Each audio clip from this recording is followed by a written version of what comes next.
Wii Sports, Nintendogs, Sing Party, 1-2 Switch. Nintendo has a long track record of launching its consoles with innovative titles that utilize the unique features of their new systems while trying to capture new audiences.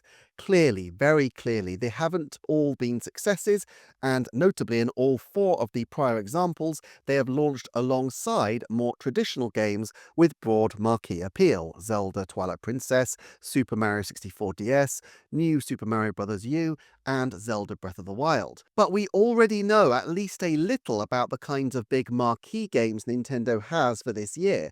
Metroid Prime 4, Pokemon Legends ZA, and Mario Kart probably just being the start, with a good likelihood of 3D Mario and perhaps Splatoon or something Zelda flavoured in the new system's first 12 months. What we don't know, and what we would struggle to even guess at, is what their other big new game is. But that doesn't mean it's not worth exploring what I think could be one of the most consequential choices Nintendo could make this decade.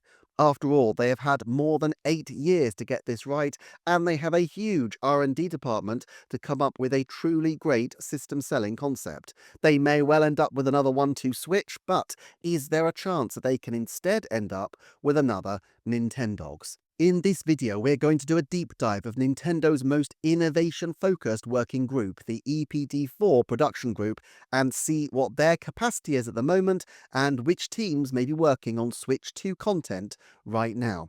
We will also consider how Nintendo approaches these kinds of games and what the different games say about their aspirations for the Switch 2. Finally, we will consider what kinds of experiences Nintendo might be able and might be interested in producing. So first of all, let's talk development teams. We know that EPD's Group 4 have long been associated with the more casual and technologically innovative titles, sometimes with some overlap with the Mario Kart team at EPD9 as well.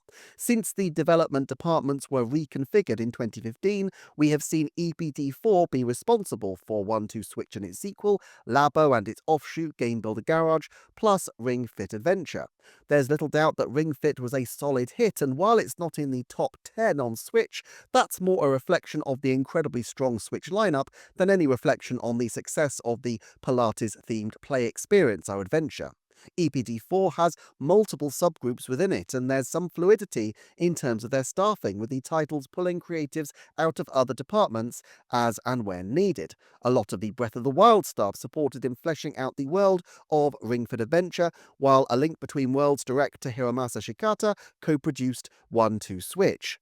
Note also that Yoshiaki Koizumi seems to have a particular fondness for 1-2 Switch. Often wanting to create original games with his EPD8 group in Tokyo, he was pulled back multiple times by Shigeru Miyamoto. And yet, when, in 2017, Nintendo of America marketers turned podcast superstars Kit and Krista worked with Koizumi-san, they recounted that he had big hopes for 1-2 Switch and was giving it a considerable push.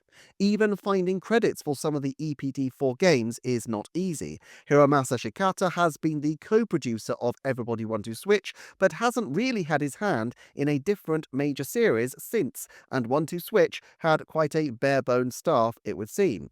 It seems that Everybody 1-2 Switch director Yusuke Akifusa had a history on the planning team of Nintendo Land, and before that, he worked on Wii Sports, Street Pass, and others, and is still involved with EPD4. But whether he will have a new title so soon after Everybody 1-2 Switch is another matter, and of course, development of that title was shared extensively with Nintendo Cube.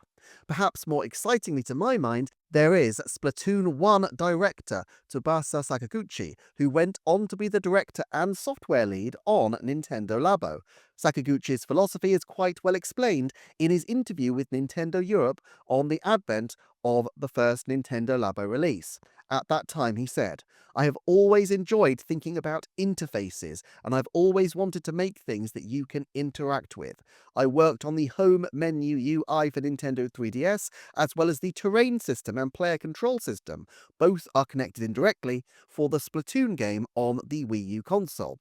All of these projects involved control and response relationships. It's an area I enjoy working in, and I think I might even be good at it.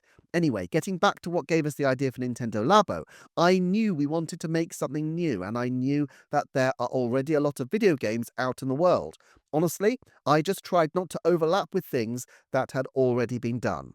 We'd been thinking a lot about how to make something easy to grasp, something that could only be done with a Nintendo Switch console and its Joy-Con controllers. I just followed the logic of that question as far as I could, and it turned into Nintendo Labo. What's interesting about this interview is that in this case it appears that the ideas seem to follow the development of the machine rather than the machine being created to facilitate an existing idea. Quoting Sakaguchi again, he said, "I started thinking about what makes Joy-Con controllers different from other game controllers. At first I thought it was the way the separated controllers could work together as one unit, but of course we'd already done that with the Wii Remote and Nunchuck, so that couldn't be the standout feature. Then I thought about how unique it was that the Joy-Con controllers could be split, so two players could use one set. But then I remembered that the original Famicom had a similar setup, so even though I think it's a wonderful feature, it's more of a throwback than an innovation. So I kept thinking about the controllers and what made them special, and eventually I realized it was the sensors. Both the left and right controllers have sensors in them. If we made something with both Joy-Con attached to it, we could use the differential between their sensors to do all kinds of new things. That was really the start of it. It's striking that in the space of a few years, Sakaguchi directed both Nintendo's most successful new IP of the recent decade and surely Nintendo's weirdest and most innovative product of recent times. This is a man with a proven track record of corralling teams around innovative and groundbreaking concepts. Of course, we can never assume that people from the past are even still working at Nintendo, and he may well have moved on to a more senior position. Also, given how some of these games don't seem to have credits, his involvement may be difficult to detect, but it seems to me 50% likely that we will find out that he has some involvement in a game released in the coming 12 months, given his storied track record. Then there is Yoshikazu Yamashita, the director of Wii Sports, Wii Sports Resort, and Nintendo Switch Sports. He is rather unusual in Nintendo circles in having remained a director of a game franchise for such a long period, and it is theoretically possible that we could be due another Switch Sports title, with it having been 3 years since the last one. Still, the precedent of Nintendogs plus Cats giving a slightly anemic start to the 3DS shows that sometimes trying to reiterate on past successes at the start of a new generation doesn't always have the desired effect. Also, what's curious examining the credits of Switch Sports and Ring Fit Adventure is that despite notionally being sports-focused titles, they're not actually ones which have an incredible degree of overlap in the credits. Shinji Okane is the program director of both titles, and 4 other people share credits between Ring Fit and Switch Sports, but to all intents and purposes, they are completely different teams.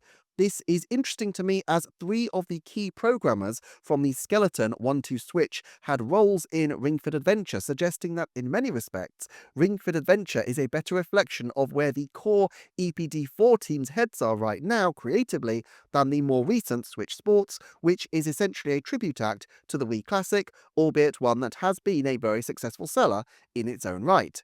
In a previous video, I noted that EPD4 seemed to be putting out games on 3 yearly cycles in particular rhythms. Labo first launched in 2018, and the same game systems were cannibalized into Game Builder Garage 3 years later, and by some of the same people. We don't have exact credits for either title, but we know that at the launch of Game Builder Garage, Naoaki Masuda and Kosuke Tashima were interviewed by Nintendo and confirmed they both were behind Labo. Ring Fit Adventure launched in 2019, and 3 years later, another fitness title launched in the form of Switch Sports. I inferred, therefore, that there was a team that had worked on both, a sports team with a 3-yearly release window, just like the Labo Game Builder Garage team, especially since Ring Fit Adventure director Hiroshi Matsunaga had directed previous Wii Fit titles as well. But having deep dived the credits, I think I was wrong. In fact, the Wii Sports team seemed to have come over marvelously intact from the Wii games, at least at the senior level, but these guys don't seem to be the driving force behind the innovative games of the early Switch, and if anything, it seems like the EPD4 group got behind a concept from Hiroshi Matsunaga, which built out of his past experience with fitness titles, but built into something distinctive from Ring Fit Adventure. Look, I think a Switch Sports 2 or a Switch Sports Resort has to be locked in for the medium term, given the strong sales of the previous title. But given that this is a discrete team, I'm not sure Nintendo need to panic about rushing such a game to a market. Sure, it's going to appeal to a big audience, but just like Nintendogs was a system-selling proposition for Nintendo DS when the idea was brand new, but Nintendogs plus Cats didn't replicate the same fervor in the general public for the 3DS, pitching a highly casual audience with a gameplay experience that has been around for 20 years may be ill-advised. These kinds of people are not in a rush to buy a console and are more likely to have a Wii gathering dust under their televisions anyway. Of course, something that is genuinely new and different can move them to make purchases, but something old is unlikely to have the same effect. Therefore, I would say there is a low likelihood of Switch sports games coming this year, although next spring, the traditional time for casual games on Nintendo, might make more sense as they look to pivot to a slightly wider audience, and given that 4 years is a healthy development window for a new title, but all things considered, I'd still put a Switch sports sequel at only a 30% chance within the first 12 months of Switch 2. So look, Nintendo teams can be fluid, and I think it will be foolish to rule out almost anybody from across the company working up a concept with the EPD4 team, as they seem very open to cross-pollination of ideas, with the president of Shikata and others crossing over from existing IP game production. But I think it's fair to say that both the core Ring Fit team and the core Labo team, especially Sakaguchi-san, have been quiet for a long time. At this point, we should also note that EPT9 often support the efforts for new IPs in this mold, as they did in 2011 with Nintendogs and in 2017 with ARMS. And of course, while they are more closely associated with the Mario Kart series, and they have produced Mario Kart Tour and Mario Kart 8 Deluxe Booster Course Pass in recent years, Kosuke Ibuki and his most senior team appear to have been quite quiet of late, and there is a strong precedent in 2011 and 2017 for them to put out both a Mario Kart game and a more experimental title alongside. Potentially, therefore, we have 3 major players who could be bringing something exciting to Switch 2. Yamashita of Ring Fit, Sakaguchi of Splatoon and Labo, and Yabuki of ARMS. These have all had, in some cases, the better part of a decade to work up new ideas, let alone, I haven't mentioned, other potential spin-off teams that could be formed by up-and-coming groups in Nintendo. And of course, while I've talked about the launch games significantly, we should recall Sing Party, Brain Training, ARMS, and any number of other casual-focused or experimental titles from the launch window of new consoles. Based on sheer precedent, it seems 70% likely to me that we will have at least 2 such original, creative, innovative titles within the first 12 months of Switch 2. Plus, one other group I should shout out, and that's the triptych of directors of Tomodachi Life: Noriyuki Sako, Ryutaro Takahashi, and Isaku Nakai, some of whom have kibitzed on Ring Fit Adventure and Miitono, but none of whom have led a major project since. Yet again, you have to wonder whether this group will really remain quiet for too much longer. Okay, so we have a good idea about who could be developing new titles. Now let's pivot to looking at the kind of games that they could be looking to make. Because sure, while Labo appears to have emerged from the study of the potential of the Joy-Con, and while coming up with something original can't necessarily be scheduled, I think there are clear intentions behind the kinds of audiences that past innovative games have targeted. Nintendo Land is clearly designed for family play. Just as the Wii U advertisements promote children and families significantly, so the concept of the title is one that highlights lots of key Nintendo IP and rewards casual multiplayer fun. 1-2-Switch is the exact opposite in many ways. It is clearly designed for older audiences, for parties, and particularly for people who might not necessarily want to use a screen to enjoy themselves, as the whole concept was that 1-2-Switch would include experiences where people look each other in the eyes rather than gawping at an LCD screen. It fit exactly the kind of people Nintendo were targeting from that very first advertisement. Roll back further to Wii Sports, Nintendogs, and Brain Training, and what's clear to me is audience expansion. All of these appealed to people, many of whom would never have picked up a GameCube controller, but who found a novel and entertaining experience that was instantly comprehensible to people outside of the field of video games. Now, I'm not sure they need to pull off the same trick now. In the early 2000s, video games were relatively new and still a rather niche genre in many respects. But now most people under 50 have grown up playing games. Games are endemic, if only through smart device apps, and so I think Nintendo doesn't need to be quite so route one as to go a pet but virtual, or sport but virtual, or brain teasers but virtual. That's not to say that this isn't a rich seam of potential. I've got another video dedicated to Nintendo's surprisingly elaborate history with knitting and embroidery games, and Nintendo has always used the touching grass as an influence, whether water pistol fights influencing Super Mario Sunshine, hiking trips influencing the original The Legend of Zelda, or the strange movement of ants inspiring the development of Pikmin.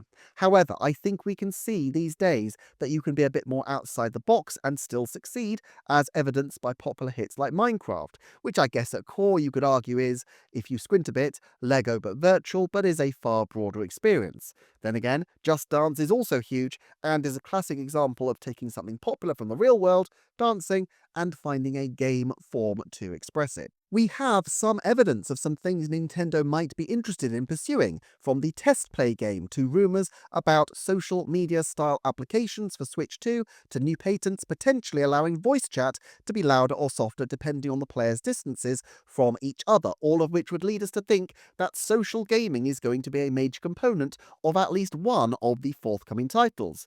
Tomodachi Life was a pretty big deal for the 3DS, but perhaps that team has gone back to the drawing board to create something brand new, or at least that is a significant evolution of the original idea. And then we should recall Sing Party. Karaoke is huge in Japan, and if the Switch 2 Joy-Con could magnetically attach to a full-on microphone, imagine the possibilities. This is a tricky area for Nintendo, as licensing lots of music contains elements of both reputational risk and cost, but that's not to say that they wouldn't see the value, especially given how they've sought to monetize their own music in the form of Nintendo Music quite recently. Imagine a kind of virtual karaoke club online. Before TikTok was a social media juggernaut, it was originally a lip sync app called Musical.ly, and it seems to me that the appeal of becoming a virtual pop star has to be pretty big, especially as Nintendo just last year featured advertisements with Ray and Dua Lipa, and of course Sabrina Carpenter scored a hit shouting out the Nintendo Switch.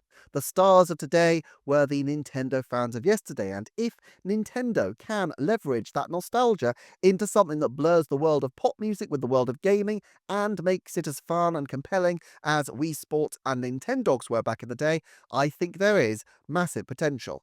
I also think activity is going to be key, not necessarily fitness, although Ring Fit Adventure showed that these sorts of games can be useful, but a commonality of so many Nintendo games of recent years is that they want people up and moving, as well as just slouching back and leveling up their thumb muscles. The Switch 2's larger size and portability makes tabletop mode less of a gimmick potentially and more of a realistic possibility, and so bringing it out into a public space or carrying it around the house and setting it up in different rooms becomes a lot more possible. Gardening, cooking, language learning, all of these have had games before, and some from Nintendo, but the potential of each strikes me as quite significant. Of course, it may be that such games would require additional sensors and devices, but as Labo and Ring Fit show, not only is Nintendo not afraid of this, but in the case of Ring Fit Adventure, it can actually be quite profitable, although perhaps not the sort of thing they would want on day one. Another possibility we should consider, though, is that this system's mouse mode opens it up to PC players, and so I think we should really consider the kinds of things people could do with a high-end PC, but which become much more accessible to people in a fun way on the Nintendo Switch 2. A new Mario Paint feels like the lowest of hanging fruits, but that was very much a product of the 1990s. 3D printing is now a relatively withered technology, and such machines can be sold for around $100. Recall the Game Boy printer back in the day as a precedent. Ultimately, I think it is unlikely, as 3D printing will involve lots of small parts which would present a choking hazard for younger children. But even if 3D printing is out of the question, having a simple program that can make 3D animations and videos could be extremely engaging to people and utilize the mouse mode very well. It's been a long time since Art Academy tapped into people's artistic urges, and there has to be a reason, I would suggest, that Nintendo hasn't gone back to the well in recent years when they have tapped far less promising franchises for a Switch revival. But we should also remember that PCs are home to a myriad of sandbox and sim experiences, and while Nintendo hasn't had a huge history with this, the recent playtest game might show a new interest. I think there is a huge potential for Nintendo Switch to become a fantastic entry point for people who may one day graduate to PC games, as well as those who simply want those kinds of experiences but on the go. But this is taking us onto the potential Nintendo has to appeal to players currently in the PC market, which is a topic I will be deep diving in a future video. In the meantime, please do like, comment, share, subscribe, check out the Patreon for me, and I shall see you next time for another Nintendo Forecast.